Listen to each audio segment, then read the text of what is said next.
కార్తీక పురాణము 2వ అధ్యాయము. జనక, ఇంతవరకు నీకు కార్తీక మాసమునందు ఆచరించవలసిన విధిక్రమము మాత్రమే తెలియజేసి తిని.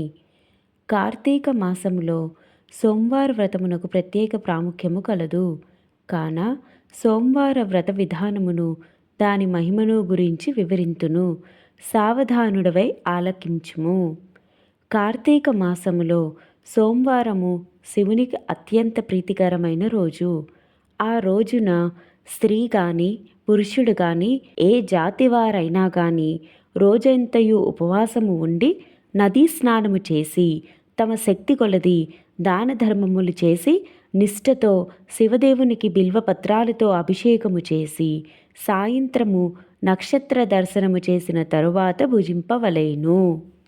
ఈ విధముగా నిష్ఠతో నుండి ఆ రాత్రి అంతయు జాగరణ చేసి పురాణ పఠనమునరించి తెల్లవారిన తరువాత నదికి వెళ్ళి స్నానమాచరించి తిలాదానము చేసి తమ శక్తి కొలది పేదలకు అన్నదానము చేయవలెను. అటుల చేయలేని వారులు కనీసము 3 బ్రాహ్మణులకైనను తృప్తిగా భోజనము పెట్టి తాము భుజించవలెను. ఉండగలిగిన వారు సోమవారం నాడు 2 పూటలా భోజనము గాని ఏ విధమైన ఫలహారము గాని తీసుకోకుండా ఉండుట మంచిది. ఇట్లు కార్తీక మాసమందు వచ్చు సోమవార వ్రతమును చేసిన ఎడల పరమేశ్వరుడు కైలాస ప్రాప్తి కలిగించి శివసన్నిధికి చేర్చును. భర్త లేని వితంతువు సోమవార వ్రతమును ఆచరించి శివపూజ చేసినచో కైలాస ప్రాప్తియు, విష్ణు పూజ చేసినచో వైకుంఠ ప్రాప్తియు నందును. దీనికి ఉదాహరణమునుగా ఒక ఇతిహాసము కలదు. దానిని నీకు తెలియబరిచెదను, శ్రద్ధగా వినుము. కార్తీక సోమవార ఫలముచే కుక్క కైలాసము నందుట. పూర్వకాలమున కాశ్మీర దేశములో ఒక బ్రాహ్మణుడు కలడు. అతడు పురోహిత వృత్తిని చేపట్టి తన కుటుంబమును పోషించుకుంటూ ఉండెను. అతనికి చాలా దినములకు ఒక కుమార్తె కలిగెను. ఆమె పేరు స్వాతంత్ర నిష్ఠురి. తండ్రి ఆమెను సౌరాష్ట్ర దేశీయుడగు మిత్రశర్మ అను సద్బ్రాహ్మణ యువకునికిచ్చి పెండ్లి చేసెను. ఆ బ్రాహ్మణ యువకుడు 4 వేదములు శాస్త్రములు అభ్యసించిన వాడైనందున సదాచార పరాయణుడై ఉండెను. అతడు భూతదయ కలిగినవాడు, నిత్య సత్యవాది, నిరంతరం భగవన్నామస్మరణ చేయువాడును అగుటచే లోకులెల్లరూ అతనిని అపరబ్రహ్మ అని కూడా చెప్పుకొనుచుండెడివారు. ఇటువంటి ఉత్తమ పురుషుని భార్యయగు నిష్ఠురి యవ్వన గర్వంతో కన్ను మిన్ను గానక పెద్దలను దూషించుచు అత్తమామలను భర్తను తిట్టుచు గొట్టుచు రక్కుచు పరపురుష సాంగత్యము గలదై వ్యభిచారిణి అయి తన ప్రియులు తెచ్చిన తినుబండారములు బట్టలు పువ్వులు ధరించుచు దుష్టురాలై తిరుగుచుండగా వంశమునకు అప్రతిష్ట తెచ్చుచున్నదని అత్తమామలు ఆమెను తన ఇంటి నుండి వెడలగొట్టిరి. కానీ శాంత స్వరూపుడగు ఆమె భర్తకు మాత్రం ఆమె యందు అభిమానము పోక ఆమె ఎంతటి నీచ కార్యములు చేసినను సహించి చీ పొమ్మనక విడువక ఆమెతోడనే కాపురము చేయుచుండెను. కానీ చుట్టుపక్కల వారు ఆ నిష్ఠురి గయ్యాలితనమున కేవగించుకొని ఆమెకు కర్కస అని ఎగతాళి పేరు పెట్టుటచే అది మొదలందరూ దానిని కర్కస అనియే పిలుస్తూ ఉండేవారు.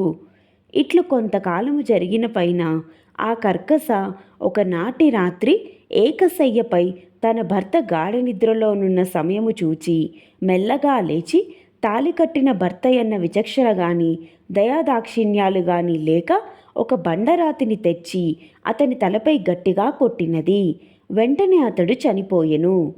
ఆ మృతదేహమును ఎవరి సహాయము అక్కరలేకనే అతి రహస్యముగా దొడ్డిదారిని గొంపోయి ఊరు చివరనున్న పాడునీతిలో బడవేచి పైన చెత్తా చెదారములతో నింపి ఏమీయూ ఎరుగని దానివల ఇంటికి వచ్చెను. ఇక తనకు ఏ ఆటంకములు లేవని ఇంకా విచ్చలవిడిగా సంచరించుచు తన సౌందర్యము చూపి ఎందరినో క్రీగంటనే వశపరుచుకొని వారల వ్రతమును పాడుచేసి నానాజాతి పురుషులతోడను రమించుచు వర్ణశంకరురాలయ్యను.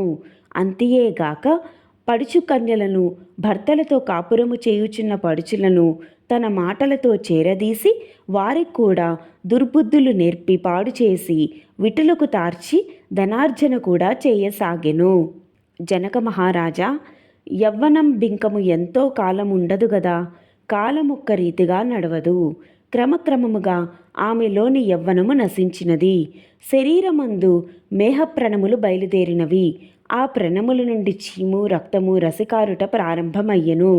దానికి తోడు శరీరమంతా కుష్ఠువ్యాధి బయలుదేరి దుర్గంధము వెడలుచున్నది. దినదినము శరీర పటుత్వము కృశించి కురీపి అయి భయంకర రోగములతో బాధపడుచున్నది. ఆమె యవ్వనములో నుండగా ఎన్నో విధాల తృప్తి కలిగించిన విటులు ఏ ఒక్కరూ ఇప్పుడు ఆమెను తొంగి చూడరైరి. ఆ పరిసర ప్రాంతానికి వెళ్ళిన ఎడల తమ నెటులైనను పలకరించునని ఆ వీధి మొగమైనను చూడకుండిరి. కర్కశ ఇటుల నరకబాధలు అనుభవించుచు పురుగులు పడి కొంతకాలమునకు చనిపోయినది. బ్రతికున్న నాళ్ళు ఒక్కడైనా పురాణ శ్రవణమైనను చేయని పాపిష్ఠురాలు గదా. చనిపోయిన వెంటనే భయంకరులైన యమభటులు ఆమెను గోంపోయి ప్రేతరాజగు యముని సన్నిధిలో నుంచగా యమధర్మరాజు చిత్రగుప్తుల వారిచే ఆమె పాపపుణ్యముల జాబితాను చూపించి, భటులారా, ఈమె పాపచరిత్ర అంతా ఇంతా కాదు. వెంటనే ఈమెను తీసుకువెళ్ళి ఎర్రగా కాల్చిన ఇనుప స్తంభమునకు కట్టబెట్టుడు అని ఆజ్ఞాపించెను. విటులతో సుఖించినందుకు గాను యమభటులామెను ఎర్రగా కాల్చిన ఇనుప స్తంభమును కౌగిలించుకోమని చెప్పిరి. భర్తను బండరాతితో కొట్టి చంపినందుకు గాను ఇనుప గదులతో కొట్టిరి. పతివ్రతలను వ్యభిచారులుగా చేసినందుకు సలసలా క్రాగిన నూనెలో పడవేసిరి.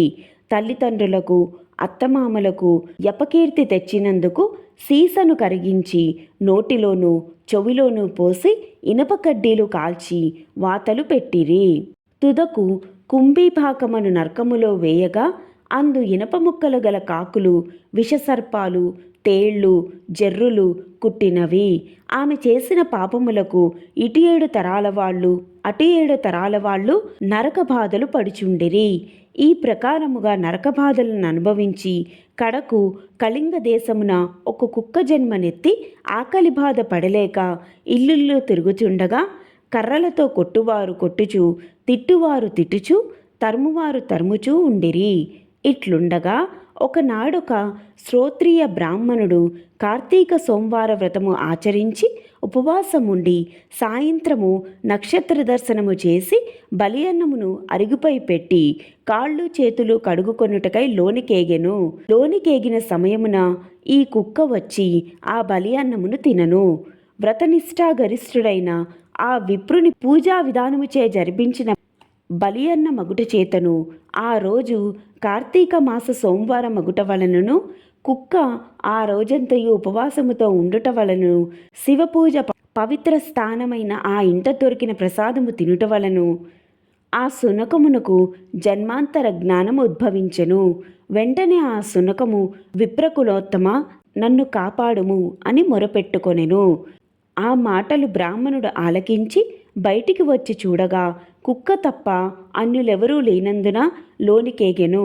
మరల రక్షింపుము రక్షింపుము అని కేకలు వినపడెను. మరల విప్రుడు బయటికి వచ్చి, ఎవరు నీవు, నీ వృత్తాంతమేమి అని ప్రశ్నించగా అంత ఆ కుక్క, మహానుభావ, ఈ పుట్టుకకు వెనుక 15 జన్మల మందు విప్రకులాంగనను నేను. వ్యభిచారిణి అయి అగ్నిసాక్షిగా పెళ్లాడిన భర్తను చంపి వృద్ధాప్యములో కుష్ఠురాలినై తనువు చాలించిన తరువాత యమదూతల వలన మహానరకం అనుభవించి నా పూర్వీకుల పుణ్యఫలము వల్ల ఈ జన్మలో కుక్కనైతిని. ఈరోజు మీరు కార్తీక సోమవార వ్రతము చేసి ఇచ్చట ఉంచిన బలి అన్నమును తినుట వలన నాకు ఈ జ్ఞానోదయము కలిగినది. కావున ఓ విప్రోత్తమ, నాకు మహోపకారంగా మీరు చేసిన కార్తీక సోమవార వ్రత ఫలం ఒకటి ఇచ్చి నాకు మోక్షము కలిగించమని ప్రార్థించుచున్నాను అని వేడుకొనగా, కార్తీక సోమవార వ్రతంలో చాలా మహత్యమున్నదని గ్రహించి ఆ బ్రాహ్మణుడు ఒక సోమవారం నాటి ఫలమును ఆమెకు ధారపోయగా వెంటనే ఒక పుష్పక విమానము అక్కడికి వచ్చెను. ఆమె అందరికీ వందనము చేసి అక్కడి వారందరూ చూచుచుండగానే ఆ విమానమెక్కి శివ సాయుధ్యమునకు ఎగెను. వింటివా జనక మహారాజా, కావున నీవును ఈ కార్తీక సోమవార వ్రతము ఆచరించి శివ సాన్నిధ్యమును పొందు అని వశిష్ఠుల వారు హితబోధ చేసి ఇంకను ఇట్లు చెప్పతొడంకిరి. స్కాంద పురాణాంతర్గత వశిష్ఠ ప్రోక్త కార్తీక మహత్యమునందలి 2వ అధ్యాయము 2వ రోజు పారాయణము సమాప్తము. శివార్పణమస్తు.